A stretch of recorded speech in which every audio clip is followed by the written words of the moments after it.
And Vivian's up today, and it looks like on Thursday we have Sarah and Christina, and then I will finish out the last part of the book next Tuesday. So we're on the home stretch. Okay, Vivian, you ready? I am, yeah, let me just share my screen. Okay.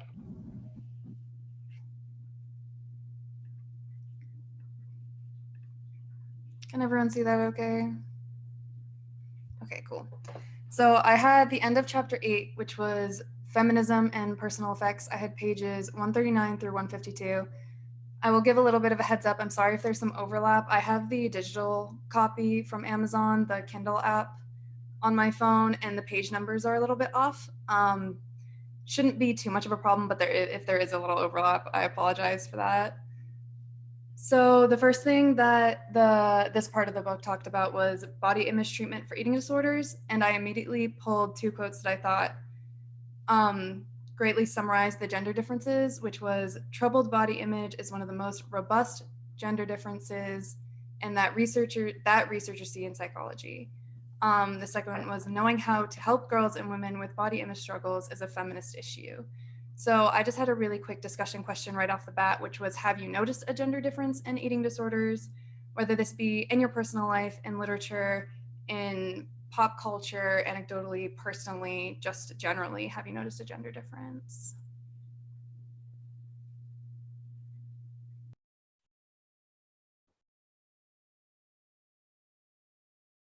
I can start off by saying I've noticed it in my family, at least, not necessarily eating disorders, but like the men in my family don't care as much about how much they eat, what they eat, when they eat, how they eat. While the women in my family are very, oh, I shouldn't be eating this, I'm going to get fat, I shouldn't be eating at this time, etc. So just more conscientiousness or awareness. Yeah.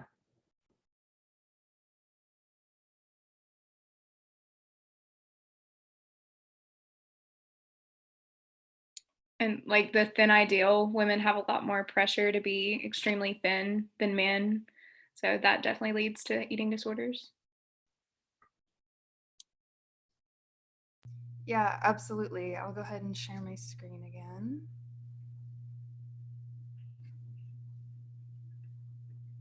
All right, moving on. The first thing right after this that the book talks about is mirror exposure therapy to treat body image anxiety. And right off the bat, the first thing in this category was a discussion about how you must obtain very motivated consent from clients and explain the treatment thoroughly, because it can result in like a worsening body image anxiety if done improperly. So the therapy includes having a client look at themselves in a full-length mirror for approximately 40 minutes. Usually you start the treatment in like normal street clothing. The further and more intense you go, I know there was an example of like a woman wearing like a bathing suit or a bikini and looking at herself in a mirror. The idea is to tip anxiety levels to the highest possible, to expose them to what they feared. So to do this, you use subjective units of distress, or SUDS, where a 1 is no anxiety and a 10 is tremendous anxiety. The idea is to get them hopefully to a 10. And when they're in this tremendous anxious state, you ask clients to voice their thoughts and their feelings, which are usually negative. I think in the book, there was an example of a woman calling herself a lazy fat bitch, and you help her direct herself to more neutral feelings and thoughts about herself and her body, to help kind of understand that this exposure to the mirror isn't going to harm you and lessen that anxiety. Again, this can result in making the problem worse if a client quits, because it can negatively reinforce an escaping behavior, which further down the line only reinforces that if you have body image anxiety, you need to escape it and not address it. But when done effectively, this can help relieve compulsive checking behaviors, like weighing yourself after meals or looking at yourself in the mirror to see if you've gained weight. Or I know we talked about the hand around the arm. I think it was last presentation. So I had a couple mirror exposure therapy discussion questions. which was, have you heard of mirror exposure therapy before reading this chapter? Because I know I'd heard of exposure therapy and other psychology classes to treat things like phobias, but I hadn't specifically heard of mirror exposure therapy for body image. And a follow-up to that, do you think personally the amount of time that you spend looking in a mirror affects your self-esteem and body image, whether this is negatively, positively, maybe like depending on what you're wearing or why you're looking in the mirror, if you're planning to go somewhere, if you feel like you might not look proper for what you're doing? I will unshare my screen. Yeah, and I'm curious if there's anybody in here, when you hear about the mirror exposure therapy, does it make you feel uncomfortable for yourself, or does it make you feel uncomfortable for the person who would be doing it, or the therapist too?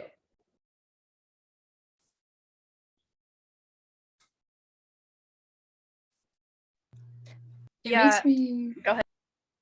oh, I was gonna say, it just makes me feel really uncomfortable, probably for like the person doing it, because I know that that's probably a really high stress situation. And I was trying to visualize myself in like some things that may cause me very high stress and like having me put into those. And definitely not things that I have like issues with, but like things that cause people anxiety. But yeah, I could definitely see like why, but then also how it would be really hard for the participant. Yeah, which is some of why you really need that commitment up front. Like you don't want to start any exposure therapy and have somebody quit on you, because then you've made things worse. You really want to follow it through, but it's very effective. And for me, it's diagnostic too, because it gives me an idea. It just amazes me at times what people focus on. I've had clients focus on this soft stuff under the arm. I've had clients focus on their cheekbones when their cheekbones weren't like hollowed out. They felt like they were too fat. I've had some people focus on their calves and their ankles. And I just like, to me, that's just like it's just a body part kind of thing. So it's very diagnostic and kind of pinpointing the areas of the body that these individuals dislike the most. And then you make sure in the future exposures that you're really targeting those areas. Does that make some sense? And then the bathing suit. I'm perfectly comfortable with the client in my office in the bathing suit. I don't have them change in front of me. I remove myself and allow them to change if they don't have it underneath them. But let me ask you this. Do you think that a man should be doing that type of exposure therapy with a female client?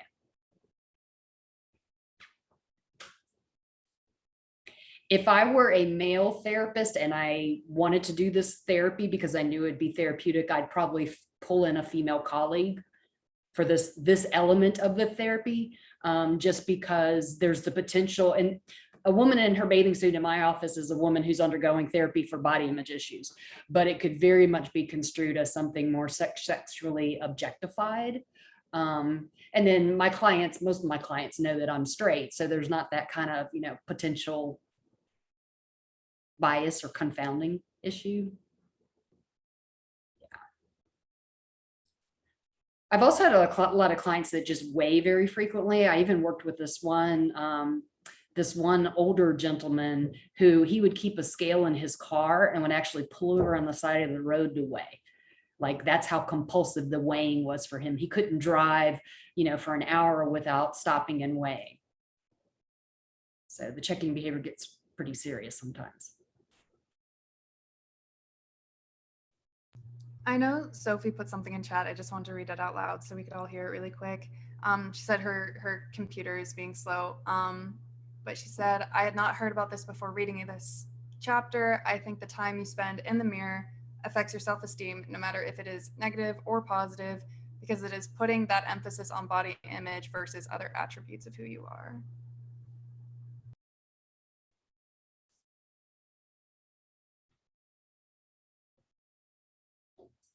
Anybody else feel uncomfortable about it or have any questions about it? The behavior therapists historically are the ones who really like to use exposure therapy, and exposure therapy is very effective, but it can be highly uncomfortable for the client, and it can also be highly uncomfortable for the therapist.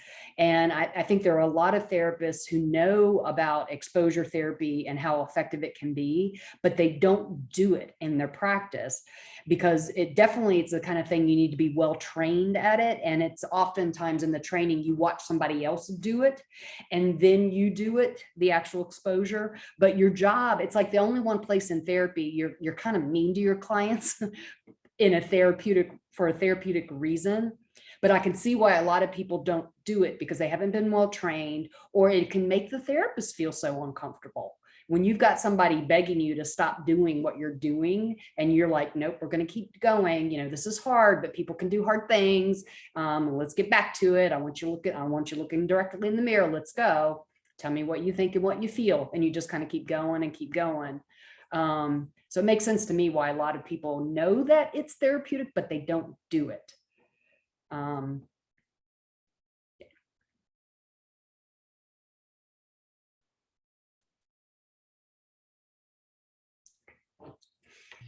if no one else has any more comments, I will share my screen.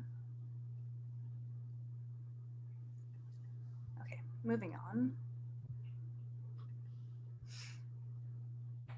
So, sorry, I'm moving you guys around on my screen. So I believe you pronounce this Cookietone, correct me if I'm wrong. Okay. Cookietone, did I skip a slide here? I did. Skip several slides here. Okay, so Cookietone had a model of body image treatment. This model borrows from interpersonal therapies and dialectical behavioral therapy. The whole kind of idea is it uses positive psychology and body appreciation literature to achieve body acceptance and love. The aim is for flourishing rather than fixing. So an example of that is, instead of looking in the mirror and being like, oh, I need to lose weight, it's, oh, I'm grateful for like what my body can do for me, the weight that it is. They also broke it down into kind of two aspects. One was having a healthy embodied awareness of the internal and external aspects of the self. And the second was practicing mindful self-care. And a quote that I actually really liked from the text was, "The problem is not the problem is the person's persistent, well-intentioned, but off-topic attempts to solve that problem." And that's an anthem, Vivian. That's an anthem for both acceptance and commitment therapies. And it's also an anthem for what's called solution focused therapies. And in solution focus, like I didn't really talk about this much in the writing, is where you pose to a person, if a miracle happened overnight with whatever your suffering is, what would tomorrow look like for you? And then you have the person kind of set that image and that goal of what would life look like for you. And then you pose to them, how are you going to get there? And then you pose to them, what have you tried and did it work? What haven't you tried that now that you think about how to get there, makes some logical sense in where we need to go next? And then I love the idea in therapy of 1,000 baby steps, because for a lot of individuals, the idea of like, oh, I can't make, even if a miracle happened in my sleep, there's no way I can make that big change. And so you start breaking it down into the little baby steps kind of thing. Yeah. And this idea, it's meant to create a kind of a sense of hopelessness, but it's sort of like, okay, the things that I've been doing to try to make this better, it never occurred to me it's not working. Does that make some sense? And then that gives them permission. Well, we've got to let go of that attempt. If it's not working, we've got to stop doing it. And can I give you an act analogy here real quick? So imagine, because a lot of times people, whatever they're suffering from, they're fighting it. They're just always fighting it. But it's not working, right? It's things aren't going away. It's making things worse, and they're getting exhausted in the fight. So one metaphor for the fight is, imagine there's a big ravine and you're holding a rope, and on the other side of the ravine is this big ugly monster, which is your whatever. your depression, your eating disorder, your anxiety, whatever it is, it's all encapsulated in that big, huge monster. And it's much stronger than you. And you just keep pulling and pulling, and you're afraid you're going to be yanked into the ravine. And you're getting exhausted because it's so much stronger and bigger than you are. You're getting exhausted, and you just keep pulling because you don't want to fall into the ravine. So what do, you all? What do? Let go of the rope. Yeah. Thank you. Thanks, Emma. Yeah. And so you take that and you start, you start with this, and you talk about, pulling the rope with the monster. What would dropping the rope look like? And for a lot of individuals, it's taking whatever their suffering tendency is, and it's coming to some sense of acceptance. Oh, I have depression. Oh, I have anxiety. Oh, I have an eating disorder and it's getting worse. Right? And it's not like accepting it like you like it, but it's accepting that the fighting it isn't working. Okay, thanks, Vivian. Of course, I like that approach. I was going to say, I feel like this quote is applicable in a lot of other areas, but you covered that better than I ever could have. Next up was a little bit about intuitive eating. So intuitive eating is described as paying respectful attention to one's hunger and eating accordingly. And it's the purposeful pursuit of healthy foods while allowing flexibility for cravings. I know we've talked about it a couple of times in previous presentations, but the idea that if you're restricting what you're like allowed to eat and what you're not allowed to eat, and you have a craving, eventually that craving might build up so much that you end up overeating it in an unhealthy way. This is also like part of Clean Plate Club, which is you have to eat all the food on your plate, or your parents make you eat all the food on your plate, or if you're not eating all the food on your plate, you're being disrespectful to the person who's serving it to you. The book obviously attributes this to like ancestral survival, older generations who lived through the Great Depression. If you have food, you need to eat it. Who knows when you're going to eat again, and can obviously cause overeating. Something that I thought was interesting was the book makes a point to address that intuitive eating could be something that humans are just like born with, and we could start to diverge from that as early as infancy with breast and bottle feeding. When mothers are using a bottle to feed their children, they often see how much they're intaking. And so say there's 8 ounces in a bottle, the baby eats 6. Most mothers would just encourage their child to eat just the last 2 ounces because there's only 2 ounces left. So it's kind of the idea that this could be something that we're just kind of taught to diverge from. And so another part of the reading was a gravitation towards intuitive eating to help with eating disorders or disorganized eating, which was appetite awareness training. The idea is to record eating behaviors on a rate of 1 to 10. So 1 is no hunger, 10 is ravenous hunger, and 5 being like an ideal hunger, which means like it's time to eat intuitively. The idea is you don't want to get too hungry and you don't want to get overly full before you start eating. After eating, you then rate your satisfaction on another 1 to 10 scale. 1 being not satisfied at all and you're still hungry, 10 being like uncomfortably full. And with the help of a therapist, someone can be kind of trained and coached to stop at a 5, which is like ideal satisfaction. You're not hungry anymore, but you're not feeling stuffed. So this can help with overeating, undereating, and just generally moderating hunger and how you feel it in your body and how you respond. The second part of the Cookietone model was the mindful self-care, which was talked about a lot in the book. Interventions that include mindful awareness, self-soothing, spirituality, and physicality, which of course includes healthy eating, getting enough rest, exercise, and hydration. And just a quick example of this was the Cookietone, Beck, and Kane study, which started a yoga-based program that targeted a plethora of things, big ones being improving the mind-body connection, improving body image, helping with emotional regulation, and also something that I thought was really interesting to include in a yoga-based program was a critical examination of media influences. Overall, in this study, they found a decreased eating disorder symptoms.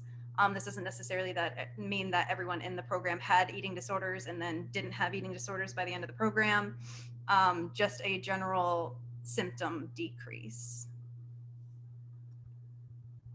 So there were. Oh, can I go ask ahead. a question here? I'm curious, in this class, if anybody does yoga, like I haven't done yoga classes. I've watched some stuff online, but I like to do like kind of just a real gentle, relaxing kind of thing at night. But then I do oftentimes a couple times a week during the week, more of a strength, like with the planks and that kind of stuff. But I find it really interesting. You can kind of get down on the mat and it's almost like your body tells you what it needs. If you're really listening to it, like it's telling you where you're tight, it's telling you where you could use more strength. And I'm just curious if other people have had that experience with it. And again, Catherine Cookietone, she calls it that process of learning how to attune. So like how to tune in and develop a more positive relationship between mind and body, which then for people with the eating disorder aspect, helps them forge a better relationship between their mind and body and their food.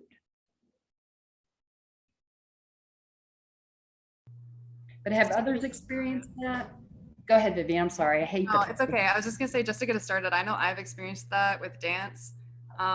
Like you wake up in the morning and usually with like a ballet class, you get there kind of early so you can like focus on what your body needs for that class.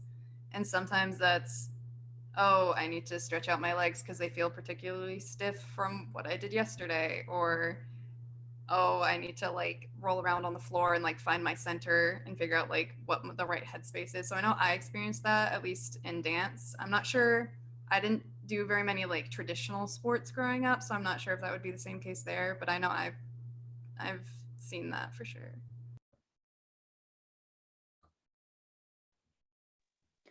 I also did dance, but I also did soccer. And since I've come to college, I've done mostly a lot of yoga.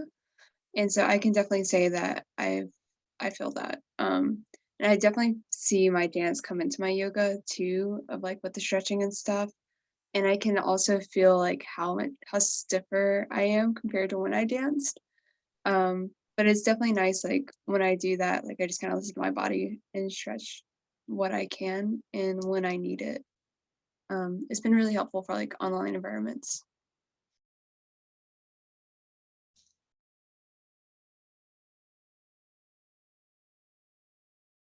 Okay, thanks, Vivian.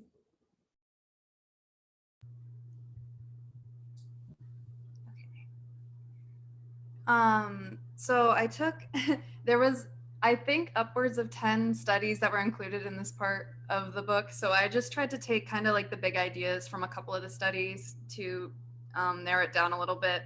But if you want more information on this in the chapter, I think there's like 12 or so studies about different aspects of compassion-focused therapy. The first one was that that found that self-compassion is fluctuating. So one day you may have really intense self-compassion, while the next day you could find that you have little to no self-compassion. So it's not so much the book described it as like a character trait. It's more of like a mood, and it fluctuates. The next point was that compassion-focused therapy is as effective as behavioral therapy. And following that, compassion-focused therapy to some is considered a transdiagnostic approach to psychological disorders in general. Of course, this is including eating disorders, that targets shame, self-criticism, and self-directed hostility. The same study also suggested compassion-focused therapy is a logical addition to traditional CBT. I just thought these were really interesting points because this isn't just talking about eating disorders, but like a broad spectrum of different psychological disorders and how it could be used not just for body image issues, but in the grand scheme of mental health. Another study found that there was when self-compassion was increasing, there was a decrease in shame. And following that, a body image intervention and body acceptance can help build a resilience to the thin ideal, which we have talked a lot about. I think it's interesting that compassion-focused therapy could almost be a preventative therapy to those who might be more sensitive or at risk for body image issues or eating disorders. So I know this looks a little overwhelming. There's a lot of questions, but I kind of just wanted to lay a groundwork for a little bit of a discussion on two of the quotes that I found really important and interesting to talk about, and I wanted to hear your thoughts on. So the first quote was, being responsible for your own self-care is a very common problem for people, especially for women who are raised to take care of others before taking care of themselves. As a couple of follow-up questions to this, I was just wondering if this is something that you've noticed in your personal life or even in yourself. Was this something that was modeled for you, either through other women in your family or media or what have you? And do you think that this leads to an overall lack of like self-empathy in women? I know, at least in my life, I've noticed a lot of women in my family will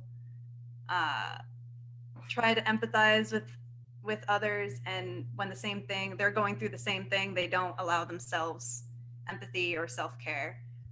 So I'm going to stop sharing, but I am going to post these questions in the chat because I know it's kind of a lot. I just kind of wanted to throw it out there and then see where the discussion takes us.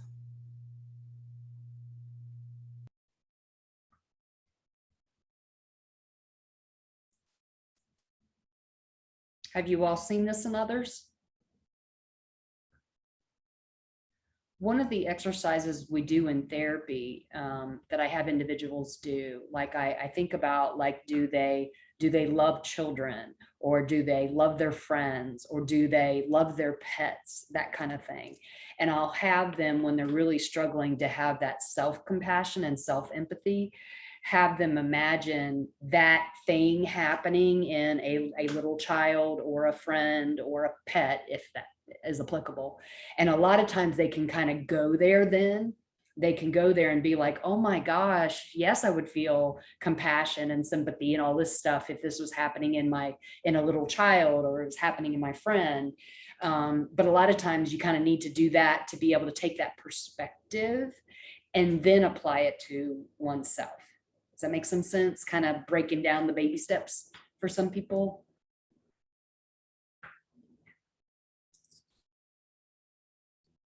Why do you think a lot of women, I think about especially raised in the South, don't engage in self-care, don't engage in self-compassion? What are some of the messages? I know, for example, like my grandma, she lives in North Carolina, but in a really southern small town. And throughout her whole life, she's kind of just taking care of everyone else, and that's always just like been the expectation.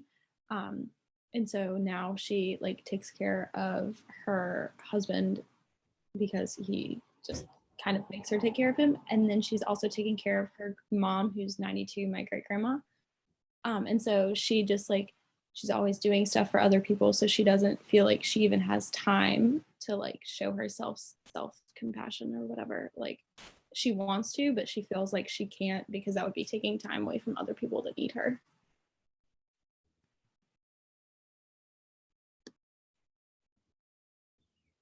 Yeah, it sounds like, Sydney, there's kind of this expectation for constant giving and caretaking of others.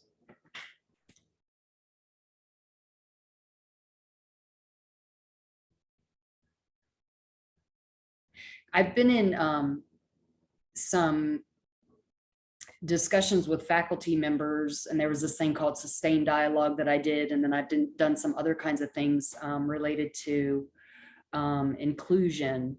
And I have found it interesting how a lot of people have difficulty having difficult conversations with other individuals because they feel like they're always supposed to, particularly women, empathize with what other people are saying. And I know there have been some times, particularly when we've had somebody who's from a marginalized group say, when they hear somebody say something appropriate, like a microaggression, get very upset in these workshops, like I'm supposed to empathize with that. And it's like, wait a minute, let's back up from that, because there's a time where you don't need to do that. Just because we've got the ability to have the empathy and understand others doesn't necessarily mean we always have to like what other people are saying or doing. Does that make some sense? So it's this feminine thing that we get pulled to do. And it's beautiful when it works out with friends and children and, you know, loved ones and that kind of thing. But there are times where give yourself permission not to do it, because that's how women get mistreated, or people, or marginalized groups get mistreated. Sophie put something in the chat. I'm just going to read it out loud. She said, "There is a Southern hospitality aspect that is expected. I know this is how my family is. You need to make sure everyone else is comfortable. And like she said, you genuinely sometimes don't have time for yourself."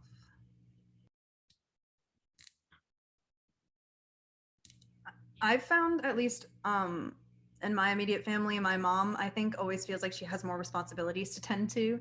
She like doesn't feel like she can sit down because she needs to do other things, like, oh, I need to clean and I need to do this, and she'll be like, oh, I'm tired, and I'll tell her, oh, just like rest, take a break. She's like, no, I need to go cook dinner. So she's kind of constantly, she also has a part-time job, so she's constantly like moving. I'm from New England. My family is all from New England, and that's a very like New England way to spin it, I guess, is we kind of don't stop moving. We always have to keep going and doing things. So I think that's how it manifests itself in my family. Yeah, I used to find it growing up when my mom would clean. I saw a thing on Facebook the other day and it cracked me up. It was just somebody cleaning loudly. And it was like, oh, that's my mom. When she would get exhausted or she'd be upset about something, she would clean very loudly. You know, like the dishes are clinking or the vacuum's like, you know, right in front of you. And it's like, because she really struggled to kind of express what we're talking about. Yeah. I know with my mom, when I came to college, she's very much like what you guys have mentioned. She's always doing things for others. And there's definitely the Southern hospitality that if you take care of yourself, you're selfish. And I have grown up with that. And so like coming to college, I definitely have had to set boundaries of being able to say no. And it's something that my mom and I have had to work with each other like together, of me being able to like, no, I need time for myself. But I think it's also like in a lot of ways allowed her to start saying no too, because she's not the best at it. And so like making those boundaries for each other have also like helped her make time for herself and at least get a little bit better at self-care. That's a good point. One of the things I've learned when somebody asks you something and your gut says no, but you're being pulled to say, yes, of course I'll do this kind of thing, is just ask for more time. I need more time to think about that. And a lot of times people are satisfied with that answer. And then you could come back with the no later once you have the guts. Or you really have time to think about it and sort of weigh pros and cons. You know, do I not want to do this, but it's probably a good thing for me to do, kind of thing, or what, you know, how would I feel in that other person's situation, that type of thing. But yeah, buy yourself some time.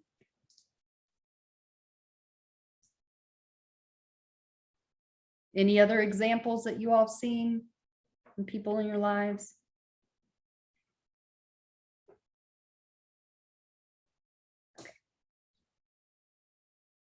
All right, I'll move on to my second question. I'll share my screen really quick and then I'll post the question in the chat again. The second question was a direct quote that was, "Many clients pay me good money to give them permission to prioritize self-care." So a couple of my questions, I actually wrote these down kind of immediately while I was reading the chapter, not even like thinking about the presentation yet, was why isn't self-care a priority for most people? And what about women specifically, which we already covered a little bit, but on top of that, why do you think that women feel like they need permission to practice self-care? Another way of wording this is, why do you think women feel like they need a reason to practice self-care instead of just doing it for themselves? And I will post those questions in chat. And Jamin's already said that it makes people think or feel selfish or think that other people are going to think you're selfish, and somehow selfish is bad in that regard.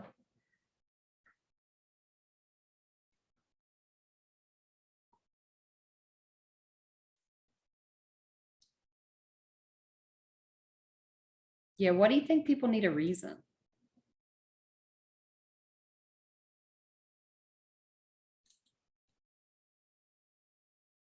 Do you think that absolves some of the selfish or guilty feeling? Okay. Have you all heard the expression, if mama ain't happy, tain't nobody happy? That's a Southern expression. I love that one, and it's like, I think that's a great one. If you're working with a client from the South, they're like, oh yeah, if I'm mama, maybe I need to figure out how to make myself happy.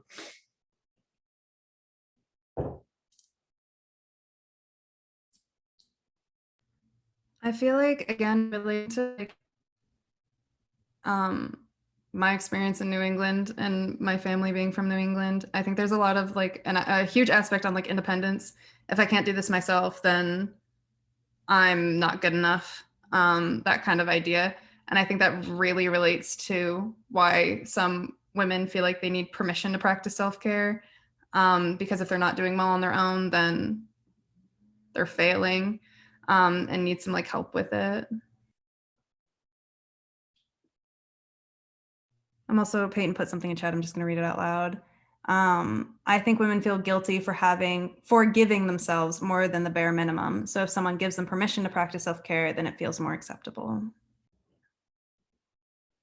Yeah, and going back to that saying, the problem's not the problem. A lot of times this is the problem.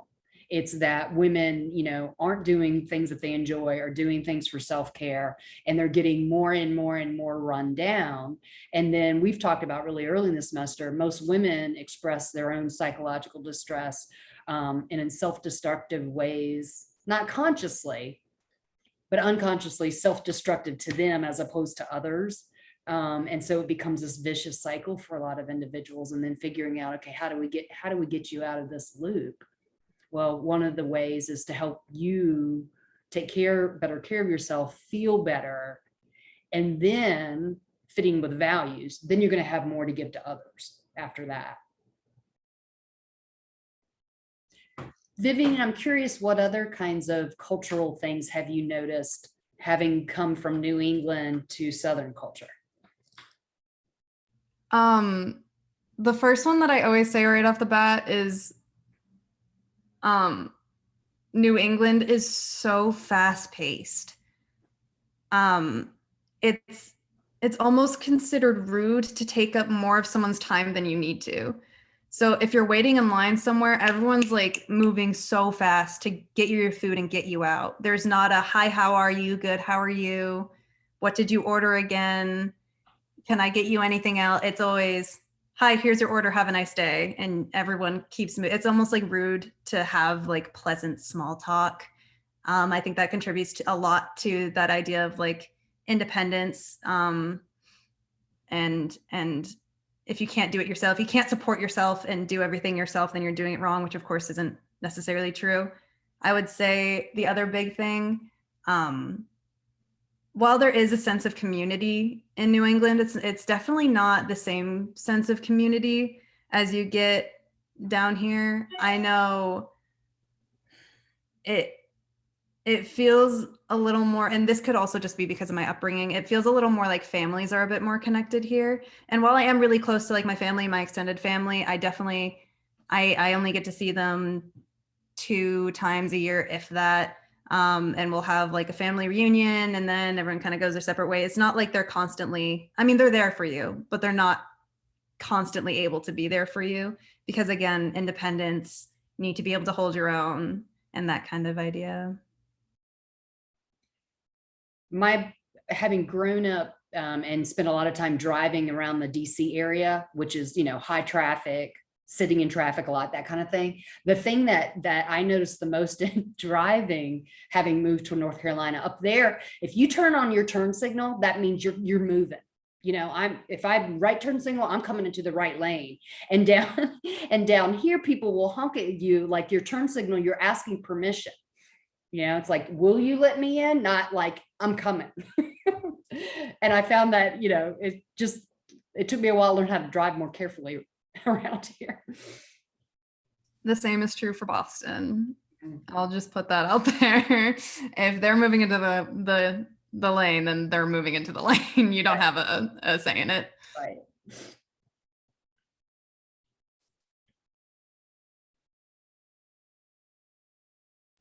If we're all set with that question, I can move on, but does anyone have any more thoughts on the idea of needing permission to prioritize self-care?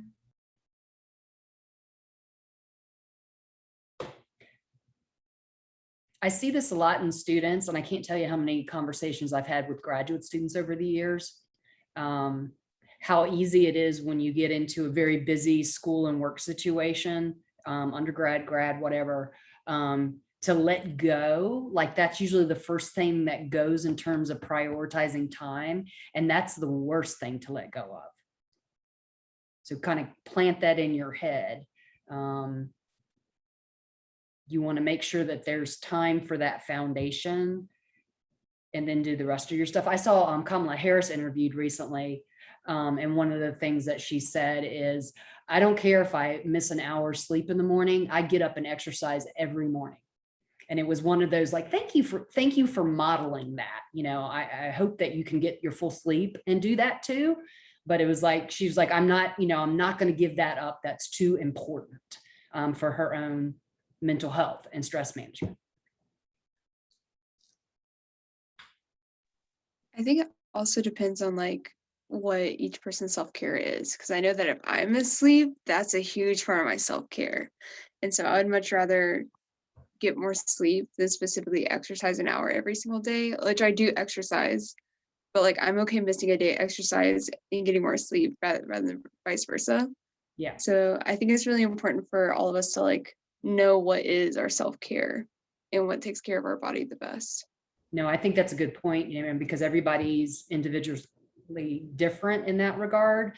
I need a lot of sleep, and I was in a previous relationship years ago where my partner would get mad at me for sleeping, and it was like, it's a biological need. It's not like I wasn't hanging out in bed on my cell phone or anything, it was just like I was doing what my body needs to do. So I just found it funny that he found it offensive.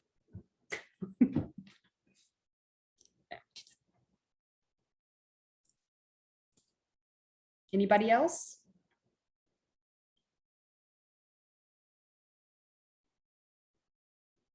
Okay. All right, I'm going to go ahead and share my screen. I'm going to apologize in advance because I can hear lawn maintenance at my apartment complex. So I'm sorry if you can hear background noise on that front.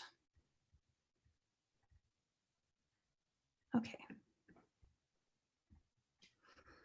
The next kind of subheading that I was focusing on was body image and its relationship with exercise, which we've already talked a little bit about, and even in previous presentations.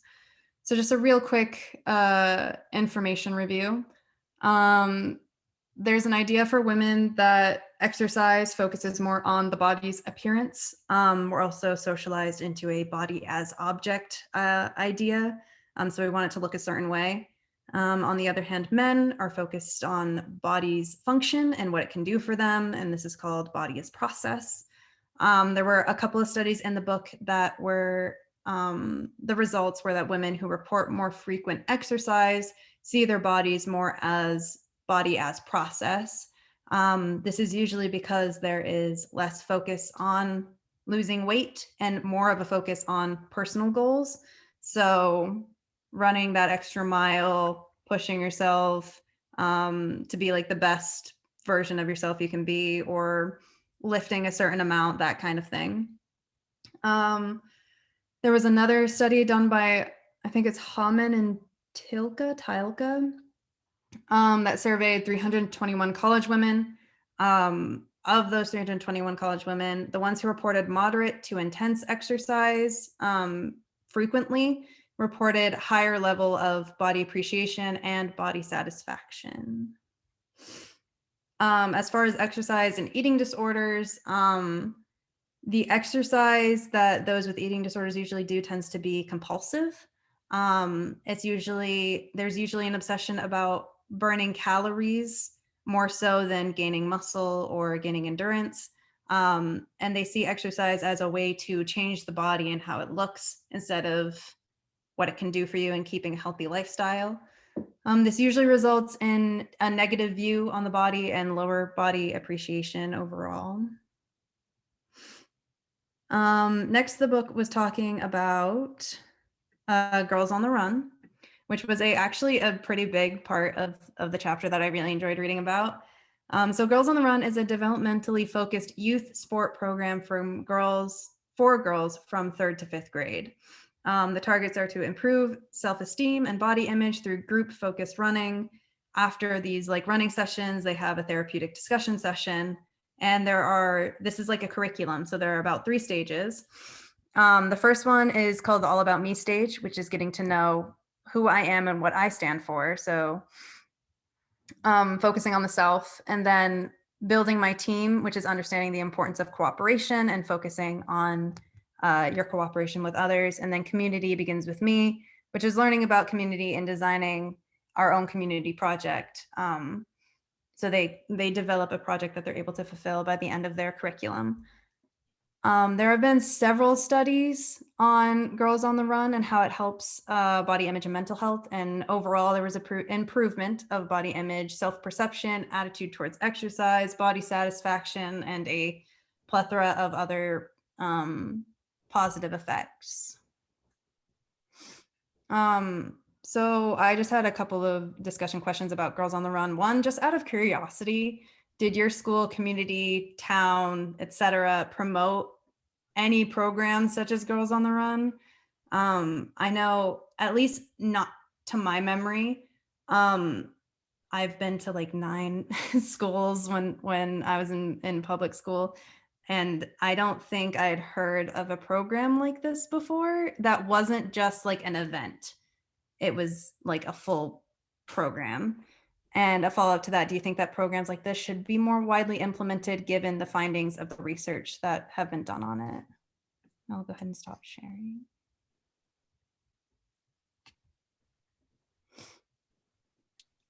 They had a Girls on the Run program at my elementary school, and I attended 3rd through 5th grade. And so I think it's a really great program, and it should be more implemented. Yeah.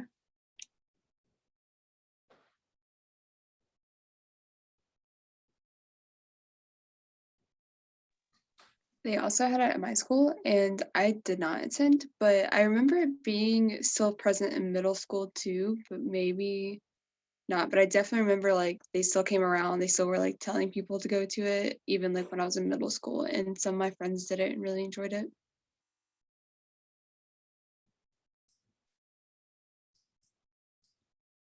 And it seems like from the description of the program, it emphasized more camaraderie with the exercise as well as the self-esteem building, which is a little different from having participated in sports.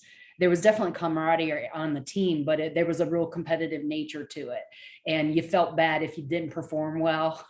You felt good if you did perform well, but there was that, you didn't know were you going to feel good or not after a game.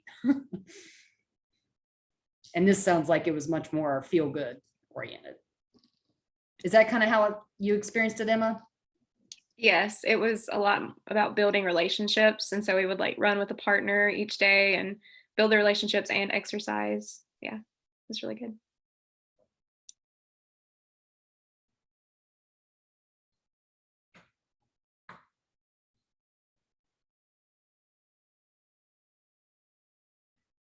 Anybody else? Okay, Vivian. Yeah, I think I only have one more slide, which was just very briefly at the end of the chapter. There we go. Was just a brief exercise for adult women. They talked about several meta-analyses about exercise training programs to improve women's body image.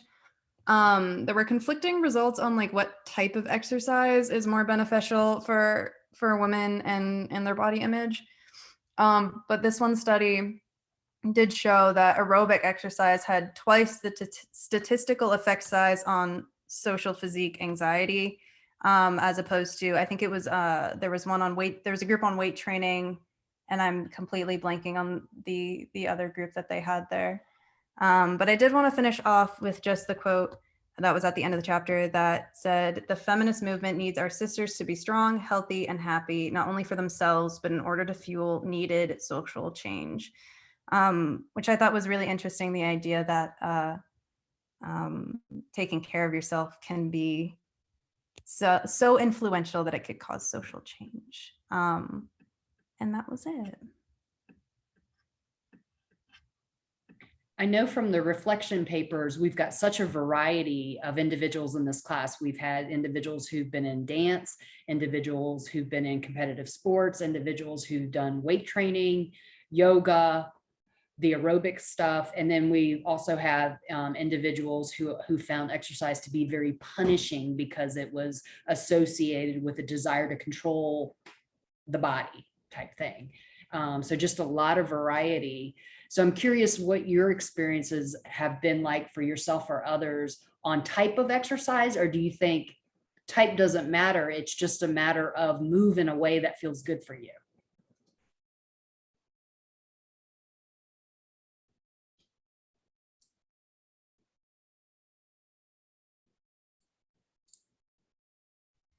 I know. So in my reflection paper, I wrote a lot about how dance has influenced my like perception of exercise and what it does for me. But nowadays, especially, like even when I was younger, I didn't like running. I didn't really like sports because it felt like too competitive to me. And I mean, arguably, the dance world is very competitive. But I found more, especially more recently, that just kind of listening to what my body wants to do has been the greatest motivation to like be active. Because if I'm actively trying to like, if like my body does not want to go for a run today, but I force it to go on a run today, then it makes me want to run less, and I'll want to run less tomorrow or next week. And then overall, like moving feels punishing. My dog engages in intuitive exercise. He's quite hyperactive, and he loves to hike, and he loves to run or go for, brisk walks with us. But particularly like after a day where he's done an intense hike or something like that, the next morning I'll try to get him and maybe go do my morning run with him. And he'll go and hide, like he won't let me get him and get his collar. And I've learned over time, he's saying, "No, thank you."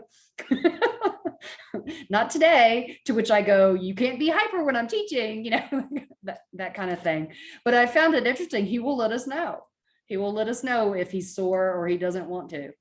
And it's good, Vivian, that you kind of listen to your body that way. You don't make yourself do something when you know that's not what you want. I can say it's been kind of hard coming to college because since I did dance and soccer, I exercise with people for like a purpose. And so like I don't like going to the gym. Like I just can't work out. Like I know for a fact that I won't commit to a gym. So I think the best for me is like finding a community of people I can exercise with is probably the biggest player for me, or just going outside and hiking and being in nature. So like those are like the two big things that I've realized about myself and how like my past has influenced my present. I noticed like the same thing coming to college. It's been hard. I used to go to the gym pretty religiously freshman year. And then once like the pandemic set in, like I stopped going and I still haven't really gone. But yesterday I went to the SRC with some friends because they were like, "Do you want to go swimming?" And I was like, "Yeah, like I want to go swimming. Like that'd be fun."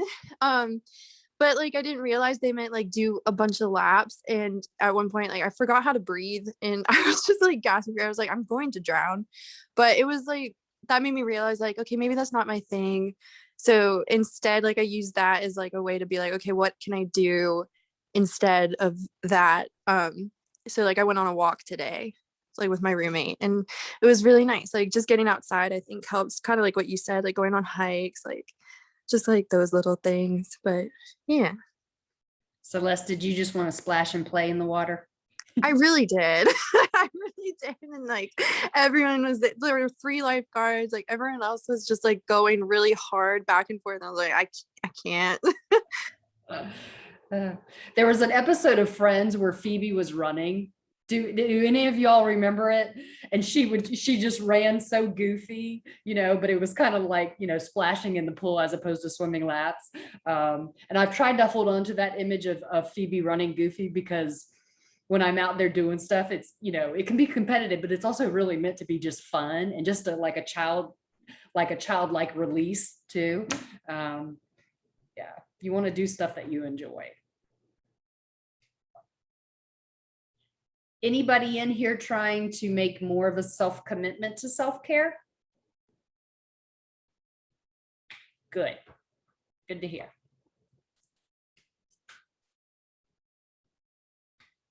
Any other thoughts, questions? Vivian, do you have any other questions for anybody? I think we hit everything that I wanted to talk about. Okay. Anybody else? We're definitely on the home stretch. So we've got 2 people presenting on Thursday, and then I will close out on Tuesday. Any other questions about the final? You'll probably, as you start studying a little bit, kind of reviewing, previous material, feel free to email me through exam week, because I think we're scheduled pretty late for the exam. Okay. Good to see everybody. Thank you, Vivian. Nice job. Take care. Thanks.